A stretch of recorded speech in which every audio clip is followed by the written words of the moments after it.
एक बहुत बड़ा अधिकारी था जब ये दास नौकरी करता था।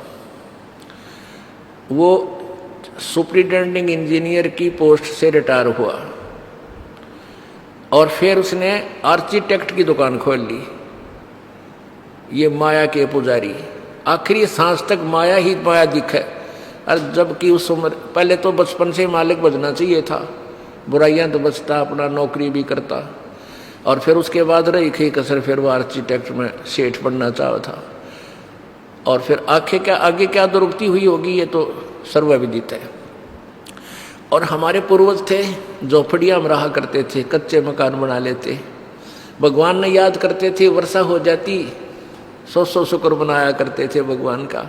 वर्षा ना होती थी, सामूहिक बैठ के गुण गाया करते, परमात्मा से याचना करते थे, विनम्रता रखते थे, भगवान से डरने वाले थे। और परमात्मा उनके संस्कारवश वर्षा करता था, बहुत अच्छी सुविधाएं होती थी, बड़े फलदार वृक्ष होते थे। और आज देख लो, बाग लगाओ वो नहीं लगता ढंग से, ना कोई ढंग के फल फ्रूट रहे, सारा में खाद पानी पता नहीं के डंगा दवाइयाँ डाल के विष बना के विष खा रहे हैं मीठा करके। तो कहने का भाव ये है कि हमने शिक्षा की, अगर यहाँ हमें लाभ है, शिक्षा का सारा ही अवगुण है। अब हमने शिक्षा से क्या लाभ हुआ कि नौकरी मिल गई, बिजनेस कर लिया, बस इतना ही लाभ। नौकरी भी नहीं मिली और कोई बिजनेस भी नहीं हुआ, वो भी शिक्षित है, लेकिन वो चतुर बन गए। वो चतुर इतने बन गए कि छोटे, जैसे कोई खेती करने लग गया या मजदूरी करता है, तो फिर वह छोटी छोटी बातों पे अपने भाई के साथ, कदे पड़ोसी के साथ, कदे किसी के साथ, यानी चतुर बन गए, हम भगवान से दूर हो गए। और यदि इस शिक्षा का लाभ है आज इस युग में, केवल यही है कि हम परमात्मा को पहचान सकते हैं। एक ये गुण है शिक्षा का, और कुछ भी गुण नहीं है। तो आप कितनी बात बना लो, और कंप्यूटर बना लिए, फलाने बना लिए, जहाज बना लिए, कंप्यूटर ना थे जब के काम ना चला था। ये भी कौन सा पृथ्वी का ऊपर चलो तुम, फिर भी जमीन पर ही आकर के गुजारा होता है। कहने का भाव ये है कि अगर 2 वर्ष वर्षा ना हो, परमात्मा रूस गया, ये कंप्यूटर, ये जहाज और ये सारे मिसाइल धरे धराए रह जाएंगे। किसी हमने जो जिस मालिक से डरना चाहिए था, जो आत्म कल्याण करना और कराना चाहिए था, उस इतिहास को तो हमने खोला ही नहीं। अब खोलना पड़ेगा, अब व्यवस्था हो जाएगी हर एक प्राणी की। अब प्रत्येक क्षेत्र में आप जाकर देख लो, विशेषकर इस करोथा कांड के बाद हमारा एक बिटर एक्सपीरियंस हुआ,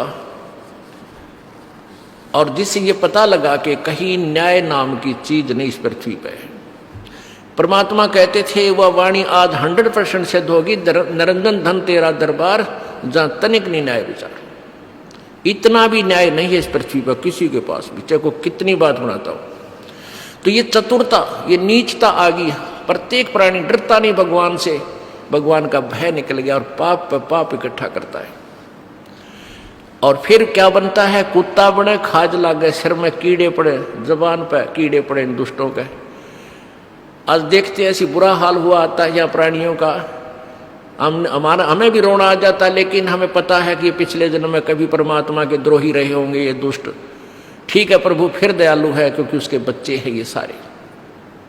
वो इतना दयालु है क्योंकि ये इसके बच्चे हैं, वो पिता है, पिता 100 अवगुण भी कर दे पुत्र या पुत्री तो भी उसको माफ कर देता है। और कबीर, और वो परमात्मा, वो तो परम पिता है, वो तो लाख और करोड़ अवगुण कर दे तो भी माफ करता है। तो इसलिए हमें तत्व ज्ञान की आवश्यकता, ताकि हम बुरा काम करते समय डरे, हमारे हाथ कांप जा, उस जुल्म को हम नहीं करें, क्योंकि हमें पता लग जाएगा विष खाया है तो ये मारेगा। तो विष से हम कितने डरते हैं, ऐसे ही हम पाप कर्मों से डरा करेंगे जब हम तत्व ज्ञान से परिचित हो जाएंगे। तो आज इस शिक्षा का यदि हमें लाभ है तो हम भगवान पहचान सकते हैं, और ये एक अनमोल गुण है शिक्षा में। आज पहले भी भगवान स्वयं आए थे, परमात्मा स्वयं आकर ही इस ज्ञान को प्रचार कर सकते हैं। न इस ज्ञान का जुबान भी नहीं खोल सकता इंसान, ये इतना कड़वी दवाई है। और परमात्मा नहीं आते हैं तो वो अपना कोई खास रिप्रेजेंटेटिव भेज देते हैं, तो उसके साथ रहते हैं। कहते हैं कि मम संत मुझे ही जान मेरा ही स्वरूपम, जो बच्चा गऊ की नज़र में यूं साईं को संत, और भक्तों के पीछे फिर वो भक्त वत्सल भगवंत। अब कहने का इस सारे विवरण का तात्पर्य है कि आज शिक्षा से हम परमात्मा पहचान सकेंगे, और इस शिक्षा का कोई लाभ नहीं। अब शिक्षा